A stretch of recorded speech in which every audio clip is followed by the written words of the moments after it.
अपने पसंदीदा शो के फुल एपिसोड देखने के लिए अभी डाउनलोड करें दंगल प्ले ऐप। हाँ, कितनी अच्छी खुशबू आ रही है।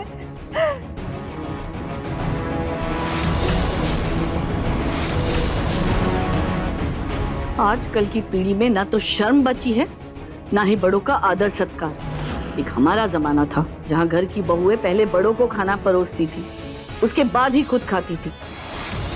आज की ये पीढ़ी उनको बस खुद की पड़ी है, बड़ों का तो ध्यान ही नहीं है।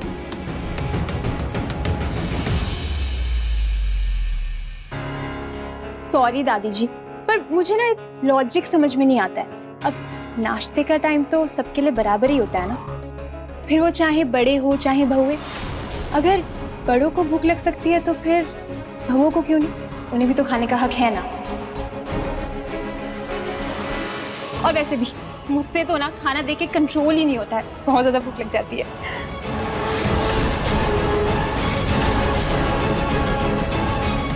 मम्मी जी, मैं सबको सर्व कर देती हूँ, मैं बाद में खा लूंगी।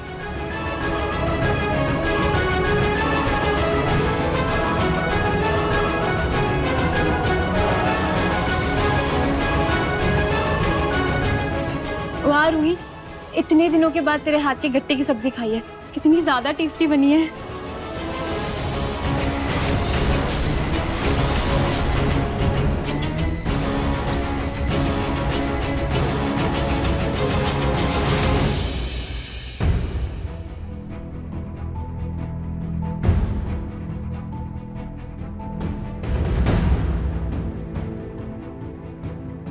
नार जी, क्या हुआ? आपको खाना पसंद नहीं आया?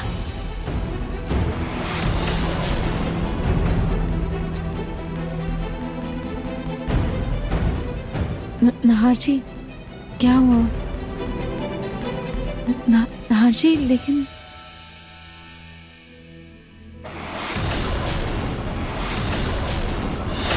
रोहित, जब सब लोग साथ में बैठकर खाना खा ही रहे तो तुम भी हमारे साथ बैठकर ही खाना खाओगे।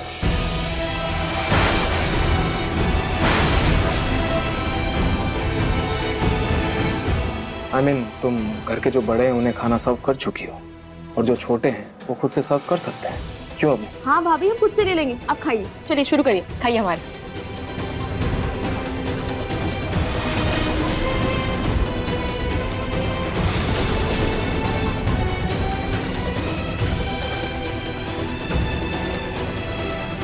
रोहित, क्या सोच रही हो तुम? एंड आई एम सॉरी, मैंने आज तक तुम्हें ये सब करने दिया। देखो, तुम इस घर का हिस्सा हो और तुम्हारा पूरा हक है कि तुम्हें भी बराबर का सम्मान दिया जाए। थैंक्स टू समर एंड जूही, जिन्होंने मुझे इस बात का एहसास दिलाया। आज से तुम पहले बड़ों को सर्व करोगे, उसके बाद खुद बैठकर हमारे साथ खाना खाओगे। आज भी लोग बहुओं को घर की इज्जत का भार तो देते हैं, लेकिन एक सदस्य होने का सम्मान नहीं देते।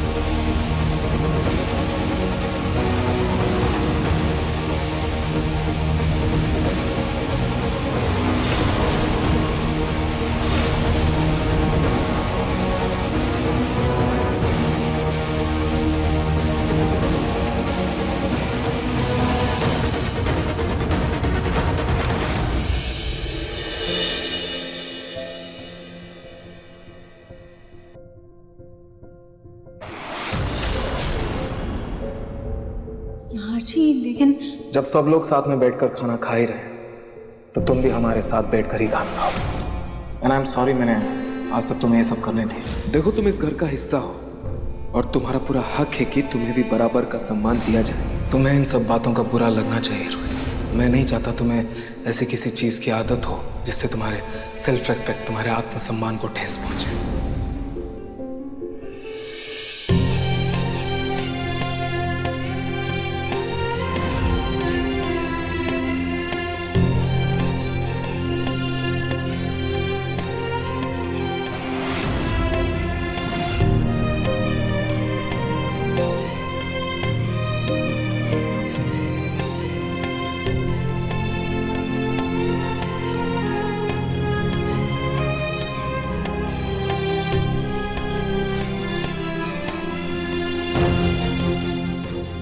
जी, मैंने सुना था जीवन में प्यार एक ही बार होता है, लेकिन आप वो शख्स हैं जिससे मुझे दिन में कई बार प्यार हो जाता है। माफ कीजिए आंटी, लेकिन जिसे आप दाग बोल रही हैं वो मेरी जिंदगी का चांद है, इस परिवार की रोशनी है और इस घर की बड़ी बहू है और मेरी पत्नी है। एक ही तो दिल है ना जी, और कितनी बार जीतेंगे? हर बार आप कुछ ऐसा कर देते हैं जिससे मेरे दिल में आपके लिए प्यार और इज्जत दोनों दुगनी हो जाती है। आज जो आपने मुझे इज्जत दी उसके लिए थैंक यू। आपने मुझसे एक बार कहा था कि आप मेरी खुशियों की चाबी बनना चाहती हैं, कि नार जी आप ही मेरी खुशी हैं।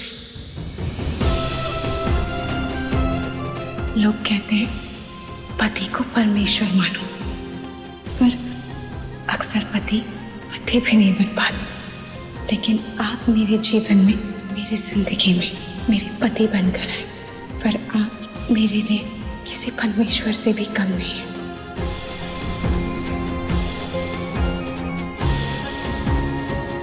रोही, I love you. I love you too, I love you too. क्या मंजू बुआ आ रही हैं?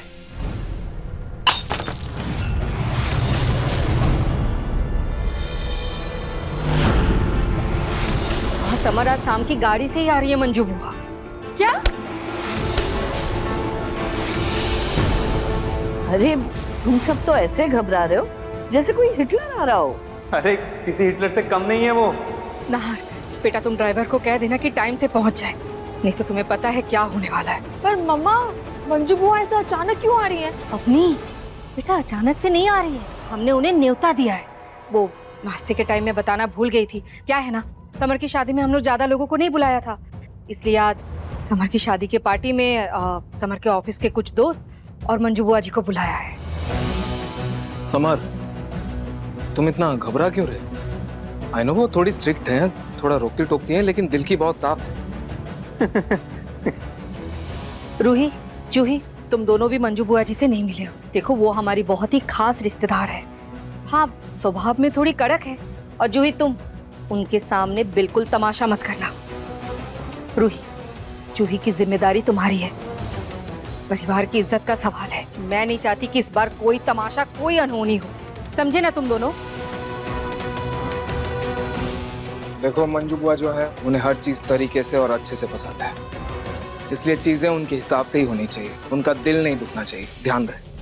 नाहर जी, आप बिल्कुल टेंशन मत लीजिए, मैं हर चीज का अच्छे से ध्यान रखूंगी। मैं ड्राइवर को फोन करता हूँ।